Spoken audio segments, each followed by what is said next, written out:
The personal brands of our nonprofit leaders are inextricably linked to that of their nonprofits.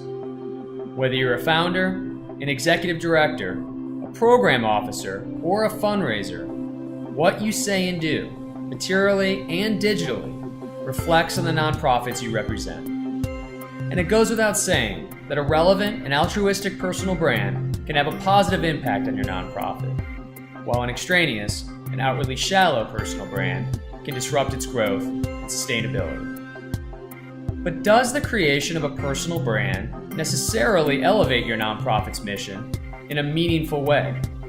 And is the increasing investment of time and financial resources by nonprofits to develop these personal brands always warranted? Recently, the board chair of an emerging founder-led nonprofit said to me about his founder, and I quote, "She is our organization, Stephen. There is no separation between her and the nonprofit, and I can't think of a reason why we wouldn't support any and all efforts to raise her public profile."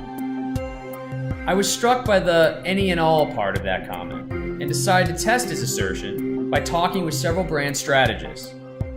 Though they had varying opinions about how to most effectively build a personal brand, they shared three concerns.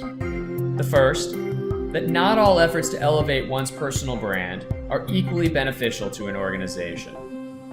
The second, that putting most, if not all, of an organization's brand development into its leader threatens the sustainability of that organization in the event of a leadership transition.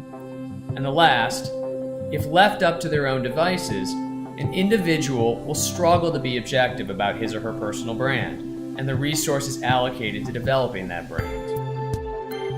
No one denies that personal branding plays a role in your nonprofit job. And in this age of internet connectivity, your own core passions and accomplishments are inevitably part of the strength and visibility of your nonprofit. But to better serve your mission, you might ask yourself these three questions. 1. Can you demonstrate, measurably, that your personal brand is resulting in substantial awareness, partnerships, and revenue for your nonprofit?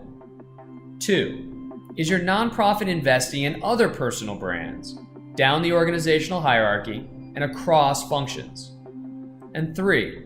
Is your board prepared to do its due diligence to determine what, if any, of the nonprofit's investments in your personal brand is not mission critical? I'll leave you with this reality. Many of your community's most Instagrammable nonprofit leaders, despite their good intentions, are struggling to raise the revenue required to achieve real impact. Awards and likes are no substitute for game-changing funding that can only be achieved by developing deep and lasting relationships with high-impact funders.